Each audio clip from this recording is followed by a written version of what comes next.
السلام عليكم ورحمة الله. مرحبا بكم في قصة جديدة، قصة مايكل جوزيف جاكسون، وهو مغني وممثل وملحن وراقص ومنتج أغاني ومصمم رقصات ومخرج أفلام ومنتج أفلام وكاتب أغاني وكاتب سيناريو ورجل أعمال وناشط حقوقي ورائد أعمال وممثل صوتي وفاعل خير ومؤلف موسيقى تصويرية. جنسيته أمريكية. لقبه ملك البوب، وصنف كأكثر فنان موسيقى شهرة وشعبية ومبيعا للأسطوانات في جميع أنحاء العالم، بحجم مبيعات تقدر بأكثر من 350 مليون تسجيل في جميع أنحاء العالم.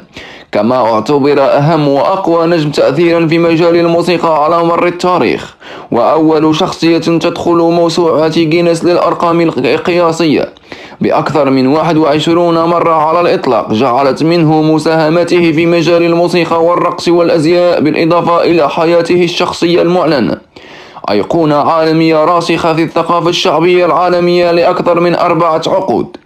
ولد مايكل لعائلة جاكسون الفنية المكونة من 10 أطفال، حيث كان ترتيبه الثامن بين إخوته. بزغ نجمه في الغناء والرقص في سن ال5 فقط، ليبدأ في عام 1963 رفقة إخوته مسيرته في عالم الموسيقى ببلوغه سن ال5 من العمر تحت لواء فرقة جاكسون 5، التي أسسها مع أشقائه الذكور ال4 جاكي جاكسون وتيتو جاكسون وجيرماين جاكسون ومارلون جاكسون.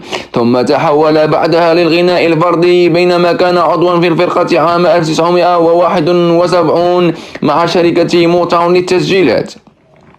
أصبح جاكسون في أوائل الثمانينيات من القرن الماضي شخصية بارزة في الرقص والموسيقى الشعبية، لقدرته على كسر الحواجز العرقية والعنصرية وتحويل الأوبرا الدراماتيكية القصيرة إلى شكل فني وأداة ترويجية، حيث ساعدت شعبيته أن يكون أول مغني أفريقي الأصل تظهر فيديوهاته أغانيه على قناة MTV الحديثة آنذاك، ما أدى لشهرتها. كما شكلت 7 من ألبوماته المنفردة وحدها أكثر الألبومات مبيعا في العالم خلال مسيرته الفنية، ويشكل ألبوم ذا ثريلر وحده أكثر الألبومات مبيعا في التاريخ، بنسب مبيعات قدرت بأكثر من 65 مليون نسخة بجميع أنحاء العالم.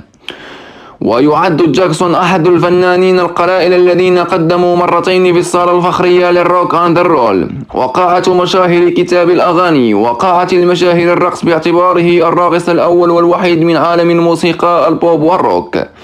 وقد حصد مايكل مئات الجوائز والعديد من الألقاب أكثر من أي فنان آخر، أبرزها 13 جائزة جرامي، بالإضافة لجائزة جرامي الأسطورة وجائزة جرامي لإنجاز العمر، و22 جائزة موسيقى أمريكية، بما في ذلك جائزة فنان الثمانينيات وفنان القرن.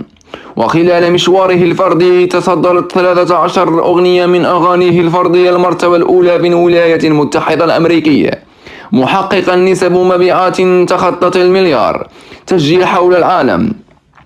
ولدت جوانب من حياة جاكسون وعلاقاته الخاصة وتصرفاته العديد من الشائعات والجدل. في منتصف التسعينيات وجهت لمايكل تهمة التحرش الجنسي بقاصر، لكنها سويت خارج أسوار المحكمة دون توجيه أي تهم رسمية إليه. وفي 2005 برئ من جل مزاعم التحرش والتهم الأخرى، بعد أن وجدته هيئة المحللين غير مذنب في جميع التهم الموجهة إليه. في 25 يونيو 2009 أثناء تحضيره لسلسلة حفلاته المسماة هذه هي، توفي جاكسون بسبب جرعة زائدة من البروبوفول تسببت بتوقفه عن التنفس.